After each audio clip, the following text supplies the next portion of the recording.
सुनिएगा जरा ये गुज़िश्ता रोज क्या हुआ। India has hardened its stance on the Indus Waters Treaty, refusing to acknowledge fresh directives from the Hague-based Permanent Court of Arbitration. दोस्तों, पाकिस्तान का जो आखिरी प्रयास था, जो उनका लास्ट और फाइनल रिजॉर्ट था इंडस वाटर ट्रीटी को लेकर, वो भी अब यहां पर फेल हो चुका है। हमारे डीजी आईएसपीआर ने कहा था कि वो हमारा पानी रोकेंगे, हम उनकी सांस रोक देंगे। उन्होंने पानी तो रोक दिया, हमने उनकी सांस किया, हम अपनी ही सांस रोक कर खड़े हैं। तो डीजी आईएसपीआर साहब सांस ले लीजिए। इंडस वाटर ट्रीटी के ऊपर जहां पर आईसीजे हाग में जाके इन्होंने हमारे ऊपर ऑर्डर डलवाया, we order India to release water, घंटा, ठीक है, कुछ नहीं। एंड भारत की तरफ से जो जवाब आया इन वन वर्ड, जैसे मैंने आपको बोला, घंटा, simple as that.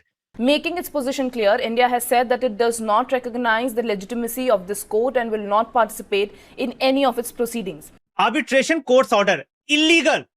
India slams Indus Treaty decision favoring Pakistan.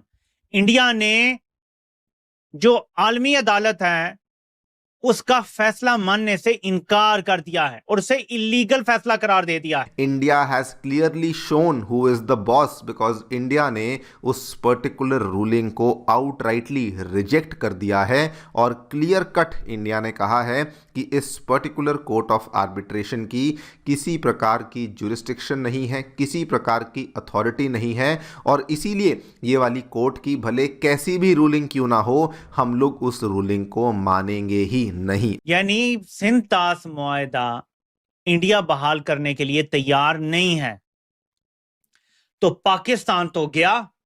इस हवाले से जर्नैलों ने फंसा दिया हमें। हेलो फ्रेंड, जय हिंद। हिंदुस्तान स्पेशल न्यूज में आपका स्वागत है। जैसा कि दोस्तों आपने क्लिप में देखा, हेग स्थित मध्यस्थता न्यायालय कोर्ट ऑफ आर्बिट्रेशन द्वारा सिंधु जल संधि से जुड़ी कार्यवाही को भारत ने साफ तौर पर खारिज कर दिया है।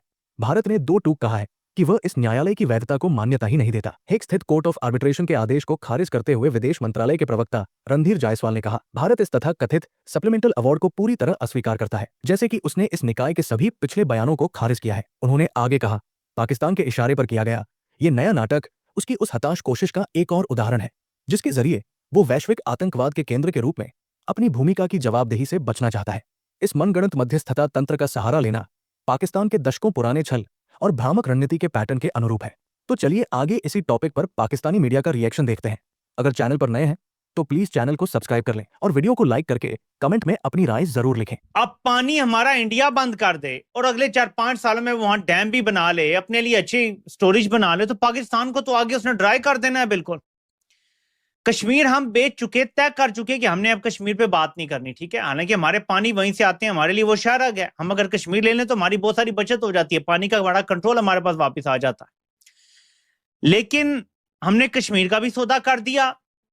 अब भारत ने सिंध तास मुआहदा मुअत्तल किया, साल होने वाला है, ये मुआहदा मुअत्तल है, साल होने वाला, 2-3 महीने रह गए, साल पूरा हो जाएगा। हम वो मुआहदा बहाल नहीं करवा सके, बल्कि भारत अब इतना बोल्ड हो गया कि वो आलमी अदालत का फैसला भी, आलमी सालसी अदालत जो है उसका फैसला मानने से इनकारी हो गया है। जो हेग की आलमी अदालत की सालसी है, जो सिंध तास मुआहदे को उन्होंने मुअत्तल करके पाकिस्तान का पानी रोका हुआ है, हमारे डीजी आईएसपीआर ने कहा था कि वो हमारा पानी रोकेंगे, हम उनकी सांस रोक देंगे। उन्होंने पानी तो रोक दिया, हमने उनकी सांस किया, हम अपनी ही सांस रोक कर खड़े हैं। तो डीजी आईएसपीआर साहब सांस ले लीजिए, आसान बाश हो जाइए। उन्होंने पानी रोका है, हम हेग की आलमी अदालत में गए, वहाँ पर हमने मुकदमा किया।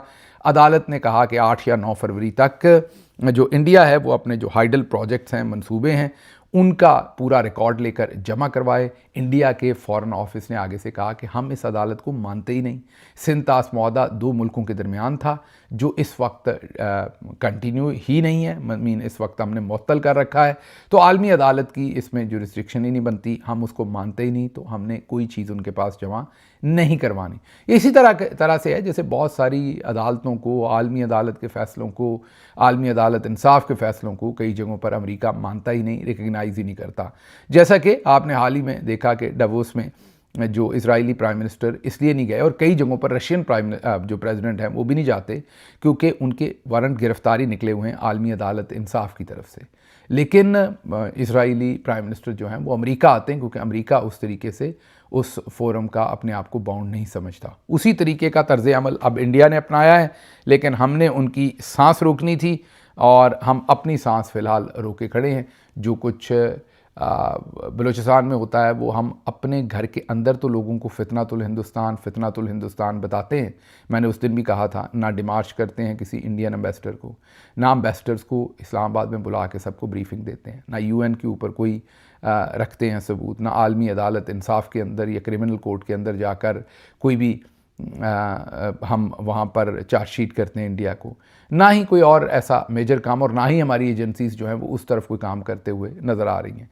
हाँ, ये है कि इंडिया की दरिंदर मूवी जो है वो हम यहाँ बंद कर देते हैं, गाने शाने बंद कर देते हैं और ऐसी चीज़ें। हाँ, जो मरीम नवाज़ साहबा और उनके ख़ानदान ने अगर इंडियन डिज़ाइनर्स के ड्रेसेस पहने हैं तो उसके लिए हमारे एयरफोर्स के और दूसरे जहाज़ जो हैं वो आसिम मुनीर साहब और उनके साथी बाहम प्रोवाइड करते हैं ताकि वो सप्लाई जो है वो वहाँ से बंद ना हो सके। देखिए, थोड़ी सी इसके बारे में बात करते हैं। आपने किया क्या है, क्या क्या प्रोजेक्ट्स बनाए हैं, क्या क्या मूव्स हुई हैं, पाकिस्तान क्या क्या करने की कोशिश कर रहा है और किस तरह से ये पूरा गेम आगे गया है। 1960s का वाटर एग्रीमेंट है जो बेसिकली भारत के लिए बहुत अनफेयर था। ठीक है, हमने आंखें बंद करके जो उन्होंने बोला हमने दे दिया और हमारे लीडरशिप ने बिल्कुल नहीं केयर करा कि भैया हम अपने आप को फ्यूचर में किस तरफ देखते हैं।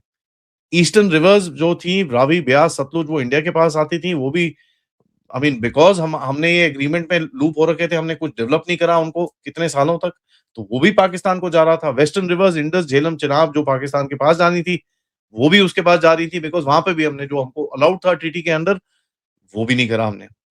ठीक है, हमने उसके बाद इनको डेटा स्टोरेज दिया, डेटा चीजें दी, हमने सब कुछ दिया। भैया ऐसे होता है, हम एडवांस वार्निंग देते थे, ये करते थे, वो करते, all that stuff we did.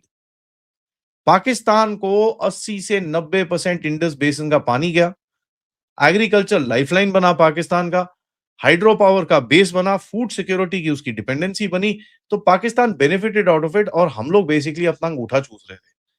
समय आ चुका था भाई साहब कि अब पाकिस्तान को उसका अंगूठा चुसाना पड़ेगा। क्योंकि पाकिस्तान ने किया क्या? पाकिस्तान ने इस जो स्टेबिलिटी थी पानी की, इसके अजम्पशन के अंदर इन्होंने कितनी टेररिज्म करी अपने न्यूक्लियर अम्ब्रेला को लेके।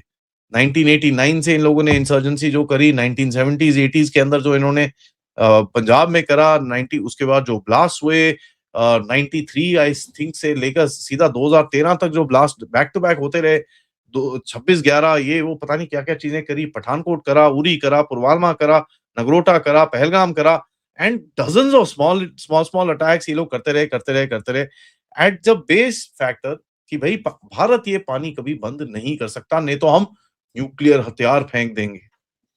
That was a base assumption Pakistan का। ये सब बदला ऑपरेशन सिंदूर के टाइम पे। ऑपरेशन सिंदूर के टाइम पे पहलगाम के बाद India said enough, we have had enough. और इंटरेस्टिंगली आपने इंडस वाटर की ट्रीटी को एब्रोगेट नहीं करा, आपने एग्जिट नहीं करा, आपने सिर्फ ऑपरेशनल कोऑपरेशन थी उसको सस्पेंड करा। बेसिकली ट्रीटी को एक जो शब्द यूज किया गया अबेयंस में रखा। अबेयंस का मतलब क्या होता है कि साहब हम जो आपके साथ डेटा शेयरिंग करते थे वो बंद कर देते हैं, एडवांस में जो रिलीज की नोटिफिकेशंस आती थी वो बंद कर देंगे। एक खाला खैर वो जो भी मानसून में काफी इनकी हालत खराब थी तो हमने 2 बारी इनको कुछ डेटा दिया था, but beyond that regularly there is nothing coming in.